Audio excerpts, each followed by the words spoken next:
कभी कभी सबसे डेंजरस विलन वो नहीं होता जो दुनिया डिस्ट्रॉय करना चाहता है, बल्कि वो होता है जो इस दुनिया को बचाना चाहता है। डॉक्टर ऑक्टोपस मार्वल का एक ऐसा विलन जिसे हम सब चार मैकेनिकल आर्म्स वाले साइंटिस्ट के रूप में देखते हैं।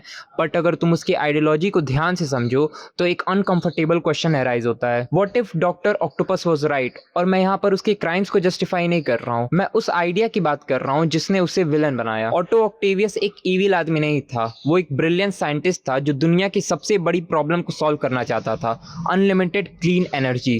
एक ऐसी टेक्नोलॉजी जो ह्यूमैनिटी को डेकेड्स आगे ले जा सकती थी। अगर एक्सपेरिमेंट सक्सेसफुल होता तो एनर्जी क्राइसिस की प्रॉब्लम ही सॉल्व हो जाती, पर एक्सपेरिमेंट फेल हुआ, उसकी वाइफ मर गई, उसका रिसर्च डिस्ट्रॉय हो गया, उसके मैकेनिकल आर्म्स उसके माइंड को इन्फ्लुएंस करने लगे। उस दिन एक साइंटिस्ट विलन नहीं बना, वहां से एक ऑब्सेशन पैदा हुआ। अब यहाँ से स्पाइडरमैन और ऑटो ऑक्टेवियस के बीच में असली डिफरेंस आता है। दोनों इंटेलिजेंट है, दोनों साइंस से दुनिया को बदलना चाहते हैं, लेकिन उनके डिसीजंस ने उन्हें अपोजिट साइड्स पर खड़ा कर दिया। पीटर के लिए पावर कम्स विथ रिस्पॉन्सिबिलिटी और डॉक्टर ऑक्टोपस के लिए रिजल्ट्स आर एवरीथिंग। और यही फिलॉसफी सबसे डेंजरस है। रियल वर्ल्ड में भी हम लोग यही देखते हैं। लोग अक्सर कहते हैं कि अगर रिजल्ट अच्छा है तो हम थोड़ा बहुत कॉम्प्रोमाइज कर सकते हैं, चाहे वो एथिक्स हुए, ह्यूमन लाइफ हुई, प्राइवेसी हुई। डॉक्टर ऑक्टोपस का भी यही मानना था, अगर उसका रिएक्टर अनलिमिटेड एनर्जी प्रोवाइड कर सकता है तो कुछ लोग मर भी गए तो क्या ही फर्क पड़ता है। उसके हिसाब से ये वर्ल्ड केवल विनर्स को याद रखती है। और ऑनेस्टली पहली बार सुनने पे ये लॉजिक कोई गलत नहीं लगता है।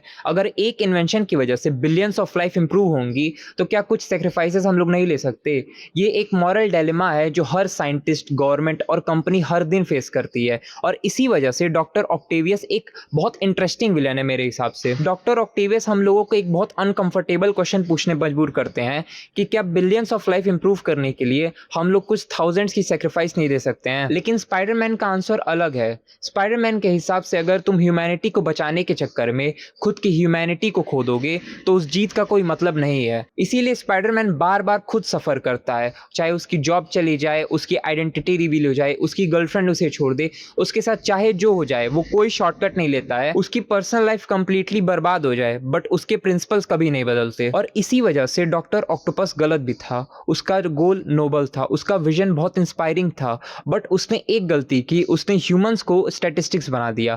और जब हम ह्यूमंस को एक नंबर की तरह ट्रीट करने लगते हैं तभी प्रॉब्लम अराइज होती है। और यही डिफरेंस है एक हीरो और एक विलन में। शायद इसीलिए स्पाइडरमैन और डॉक्टर ऑक्टोपस एक ही कॉइन के दो साइड्स हैं। एक कहता है कि एंड जस्टिफाइज द मीन और दूसरा कहता है मीन्स डिफाइन द एंड। असली क्वेश्चन ये नहीं है कि डॉक्टर ऑक्टोपस सही था या गलत। असली क्वेश्चन ये है कि अगर तुम्हारे पास एक ऐसी पावर हो जिससे तुम इस वर्ल्ड को चेंज कर सकते हो तो क्या तुम वो पर्टिकुलर लाइन क्रॉस करोगे? क्योंकि हिस्ट्री में हर डेंजरस विलन को लगा है कि मैं केवल दुनिया बदलना चाहता हूँ।